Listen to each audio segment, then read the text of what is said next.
Garummaa keenimaa oolmaa kee dubbadha waaqa waaqotaa gooftaa gooftotaa fayyisaa addunyaa maaltu siif geeta.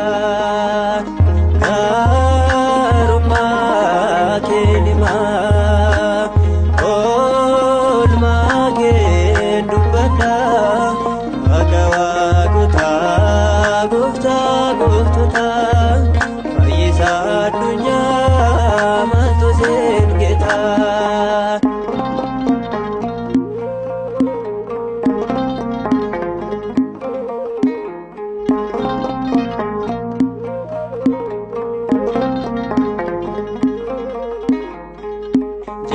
Jaalala keenyaaf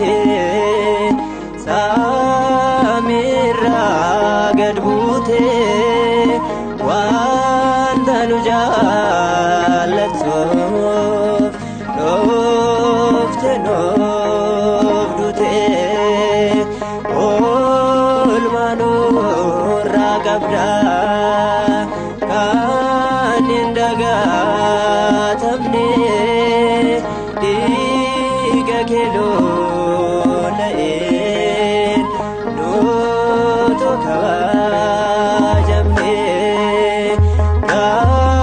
Garummaa keenimaa oolmaa kee dubbadha waaqa waaqotaa gooftaa gooftotaa amaanu'eelee maaltu siif geeta.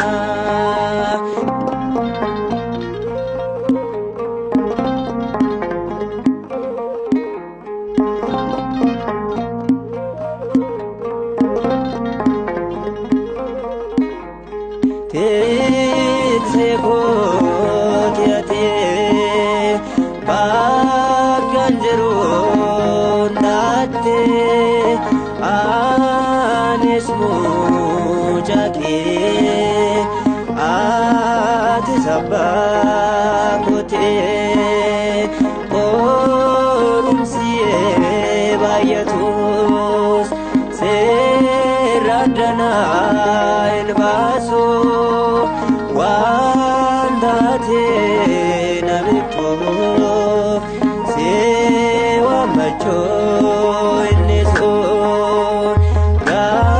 Garummaa keenimaa oolmaa kee dubbadha waaqa waaqotaa gooftaa gooftotaa fayyisaa addunyaa maaltu siif geeta.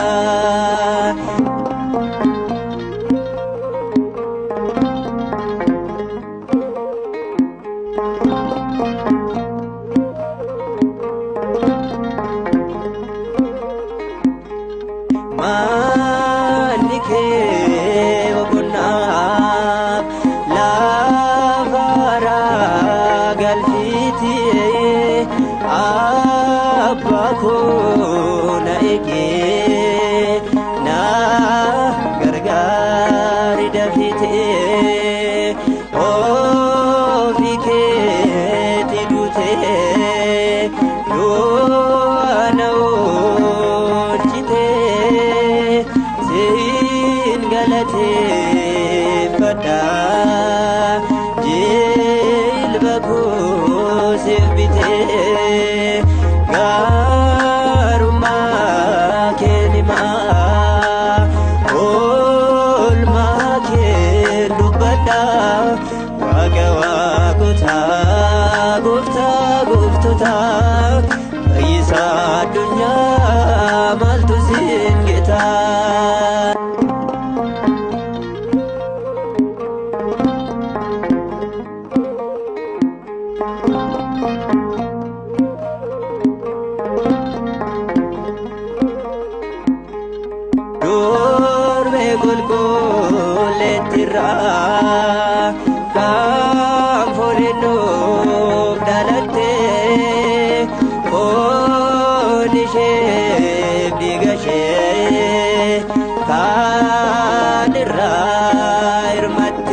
seetu du'aa na kaasee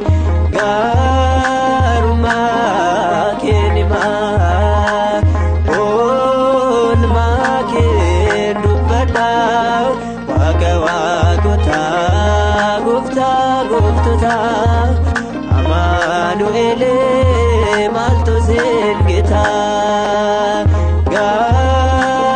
gaarummaa kee himaa oolmaa kee dubbadha Waaqa waaqotaa gooftaa gooftotaa Amaanu'eel maaltu siin geetaa